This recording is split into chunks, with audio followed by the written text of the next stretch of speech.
dia nih. Nah, salonnya akhirnya sampai juga, Vin. Wah, asik nih kita sama-sama panas-panas terus nyalon. Tepat sekali. Nikmat ya, tapi kita sapa dulu pemirsa. Halo pemirsa.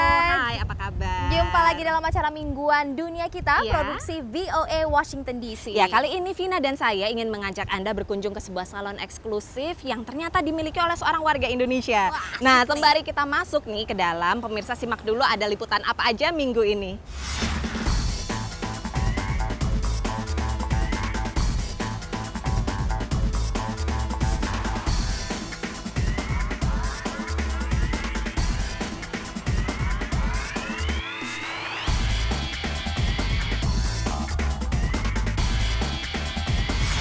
Nah, Anda dan juga pemirsa, akhirnya Ya. kita sudah sampai nih ya Di Urban Escape Betul. by Subairi. Iya. Wah, Akhirnya ya, ini di Betul. pusat kota Washington DC. Iya. Dan Urban Escape ini merupakan salah satu contoh kategori full salon ya. Wah, pokoknya Yang pelayanannya menyambung berbagai layanan ya. Upscale, Iya, upscale. upscale ya. Ini kita cater untuk anak-anak muda, gitu. Jadi dan juga pegawainya di sini, employee saya itu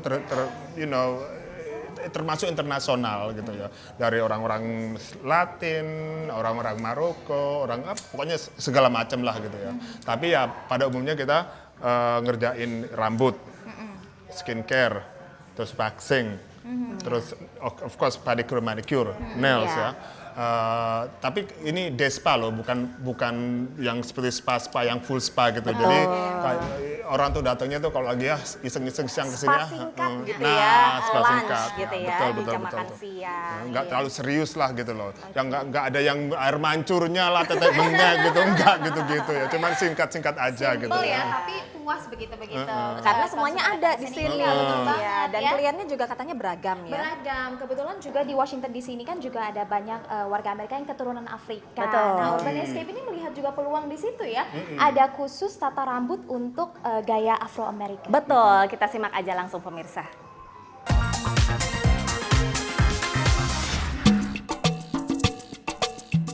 Bagi kalangan warga Afro-Amerika, mode rambut merupakan salah satu masalah yang cukup penting. Mereka terkenal sering gonta-ganti model rambut. Namun, salah satu tata rambut klasik yang hingga kini masih tetap populer adalah braiding atau kepang. After a while that I no longer wanted to wear my hair straightened or chemically treated. So I decided to go natural, and I have not regret that. Di Urban Escape, salon milik Subairi, seorang warga Indonesia, ada pelayanan khusus untuk braiding atau kepang bagi warga Amerika keturunan Afrika. Braiding sendiri punya berbagai macam bentuk, mulai dari kepang sederhana sampai model lock atau cornrow. Ada gaya rasta, ada gaya hip hop juga punya gaya sendiri yang dikombinasikan. Misalkan braiding di sini, terus rambut kribo masih numbuh di belakang. Terus Bob Marley sendiri itu braidingnya kan lain, itu lebih kinky kan. And this one, IRD adalah penata rambut khusus warga kulit hitam di Urban Escape. Baginya, budaya braiding sangat kaya dengan teknik kepang yang sangat beragam. when it's finished and you take it out, it will be more like a more defined spiral curl. Now I'm going to move into a third technique, which we call the double strand twist. Double strand meaning two strand twist. And this is a braid. Braiding bukan hanya sekedar mode. Braiding adalah identitas budaya Afrika yang ingin dihidupkan kembali oleh warga Amerika keturunan Afrika. Ya itu memang satu ciri khas dari culture-nya mereka. Sama kita bisa melihat di culture orang Indonesia. Dulu juga ada sejarahnya kenapa mereka ibu-ibu suka disanggul. Dan kenapa sanggulnya orang Aceh itu agak miring ke kiri atau ke kanan. Gerakan kebanggaan menjadi Afro ini juga dialami oleh Raymond, yang juga menganggap rambut sebagai simbol identitasnya. To the origin of Africa, where people braided their hair in Africa, and people braided their hair for different variations, different ceremony. I think it is still a form of expression. I think people braid their hair differently. People cornrow their hair. People twist their hair. Why look like everybody else when you can be you? And I think now in present day time, in 2011, people are more free to feel who they are. Dari Washington DC, Mahatma Putra, VOA. I know, isn't that amazing?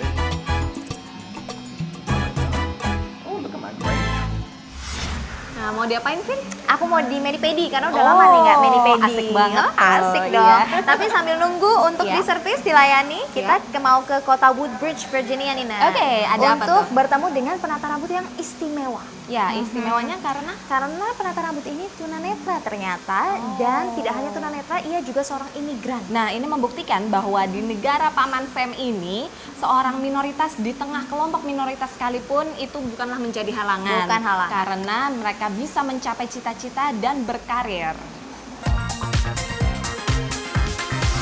I think maybe just a shape up. Ya. Sudah 15 tahun Martha berprofesi sebagai penata rambut, tapi 5 tahun lalu ia mengira tak akan pernah bisa menata rambut lagi. I had a pulmonary embolism. I had a blood clot that went to my lungs, and I was dead for 20 minutes first, and then half an hour.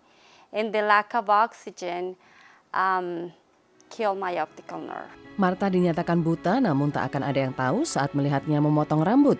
Kliennya juga bertambah termasuk Kathy, pelanggan setia dan sahabat sejak Martha kehilangan penglihatannya. She sat me in the chair. It was dark. I was in her kitchen, and she said, "Are you ready?" And I said, "I'm ready." And that's when she took this little razor thing she used to texturize, and that's when she said, "Look and see if there's hair on the ground." And I did, and I said, "Yes." She said, "Okay, I have the right end of the thing." And so she went. Tak lagi bekerja di salon, kini Martha memotong dan menata rambut di ruang bawah rumahnya. Martha mengakui ia harus mengandalkan pelanggannya untuk menjadi mata memeriksa hasil potongan. Okay, now comb it, pull it all down in the back so I can see. Yep, it's good. Good? It's good. Sejak kehilangan penglihatannya, Martha telah menata lebih dari 100 pelanggan, kebanyakan di sekolah tunanetra Virginia, di mana ia menyelesaikan program rehabilitasi selama 9 bulan pada tahun 2008.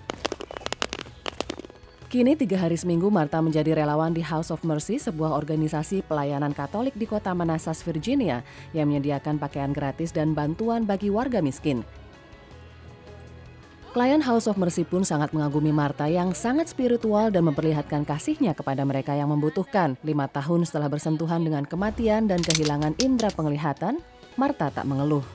Inilah caranya berterima kasih atas karunia hidup, membantu sesama, dan membuat penampilan mereka lebih menarik. Dari Woodbridge, Virginia, tim VOA.